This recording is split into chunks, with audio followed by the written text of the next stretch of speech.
ஏய் அவன் தான் உன்கிட்ட உருட்டிட்டு இருக்கான்னு சொல்லிட்டு இருக்கேன். லூசு கூட நம்பாத, ஆனா நீ நம்பிக்கிட்டு இருக்க. அவன் என்கிட்ட பொய்யே சொல்ல மாட்டான் தெரியுமா? அவன் சொல்றது பொய்ங்கிறது உனக்கு தெரியும். அவன் சொல்றது பொய்ங்கிறது உனக்கு தெரியுங்கிறது எனக்கும் தெரியும். அவன் சொல்றது பொய்ங்கிறது உனக்கு தெரியுமா இல்லையா?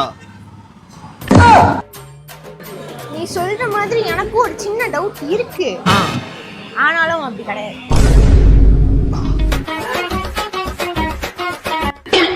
சரி ஓகே ஓகே. அப்புறம் பிரச்சனைன்னு வந்துட்டு வச்சுக்கோயேன், கண்ணை கசக்கிட்டு வந்து நிற்கக்கூடாது. எந்த பிரச்சனைக்கும் நான் வரமாட்டேன். இங்க பாரு, எந்த பிரச்சனைக்கும் வரமாட்டேன். ஹலோ, போறதுன்னா போகணும்னா நானும் புடிச்சு வச்சிருக்கேன். போறதுக்கு முன்னாடி ஒரே ஒரு விஷயம் மட்டும் சொல்லிட்டு போயிடுறேன். சொல்லு. உண்மையா பேசி பழகிறவங்களுக்கு இங்க எந்த மரியாதையும் எந்த வேல்யூ இல்ல. பொய்யா பேசி பழகிறவனுக்கு தான் வேல்யூ அதிகமா இருக்குது அதிகமா இருக்குது. போலையா? டீ நீ குடிச்ச டீக்கு மட்டும் பே பண்ணிட்டு போய். காசு இல்ல. காசு இல்லையா? உட்காரு.